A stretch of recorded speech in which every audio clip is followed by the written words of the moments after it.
ஓம் சாந்தி. இனிமையிலும் இனிமையான ஞானக்கடல் சிவதந்தை அன்பின் கரங்களில் ஆத்மா நான் சமர்ப்பணமாகி உள்ளேன். பரம தந்தையாகவும் பரம ஆசிரியராகவும் பரம சத்குருவாகவும் இருக்கிறீர்கள். ஆத்மா நான் எல்லையற்ற கல்பங்களாய் ராஜயோகம் கற்றுக்கொண்டு முதன்மையாக மதிப்புடன் தேர்ச்சி பெற்று இனிமையான தங்களது நிரந்தர குழந்தையாக பயணம் செய்கிறேன். சிருஷ்டி சக்கர சுழற்சியில் ஆத்மா நான் எனக்கான விசேஷ பாகங்களை துல்லியமாக நடித்து முடித்து 4 யுகங்களிலும் சுழன்று தாங்களே அறிமுகம் தந்து இறை ஞானத்தையும் கொடுத்தபடியால் ஆத்மா என்பதை உணர்ந்து அகால மூர்த்தியாக உங்களுடன் இணைந்திருக்கிறேன். எல்லைக்குட்பட்ட அனைத்திலும் வைராக்கியம் கொண்டு எல்லைக்கப்பாற்பட்ட தந்தையிடம் பலியாகி இருக்கிறேன். சம்பூரண சாந்தி இனிமையான பரந்தாமத்திலும் முழுமையான சுகமானது சுகதாமத்தில் மட்டுமே பிராப்திகளாக கிடைக்கும் என்கிற புரிதல் மனம் புத்தியில் உறுதிப்படுத்திக் கொண்டிருக்கிறேன்.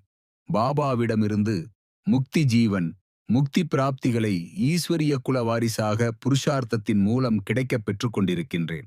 அனாதியான சிருஷ்டி, அனாதியான நாடகம், அனாதியான நடிப்பு இவை கல்பம் கல்பமாக சங்கம புருஷோத்தம யுகத்தில் தந்தையுடன் இணைந்து இருக்கும் பாகத்தை ஆத்மா என்னிடம் சேர்த்து வைக்கின்றது. தந்தையின் திவ்ய ஆஸ்திகளே அஸ்திரமாக பாதுகாப்பு தந்து கல்பம் முழுவதும் பயணிக்க சிறந்த அரணாக என்னிடம் இருக்கின்றது. பாவச் சுமைகள் இறங்க இறங்க பாவக்கரைகள் நீங்கி நீங்கி ஆத்மா எனது தூய்மைத்தன்மை உயர்ந்து கொண்டே வருகின்றது. பரம பவித்திர ஆத்மா நான் பொக்கிஷங்களை பெற்று சங்கம யுகத்தில் தந்தை சிவபாபாவிடம் கேட்டு கேட்டு காரியங்கள் செய்கின்ற ஆத்மா என்னை பாபா தாங்களே லேசாக்கி விடுகின்றீர்கள். தந்தையின் அன்பின் மீது திவ்ய குழந்தை எனக்கான அங்கீகாரம், அனுமதி, சுதந்திரம், அதிகாரம் எல்லாமே நிரந்தரமாக நிச்சயிக்கப்பட்டது.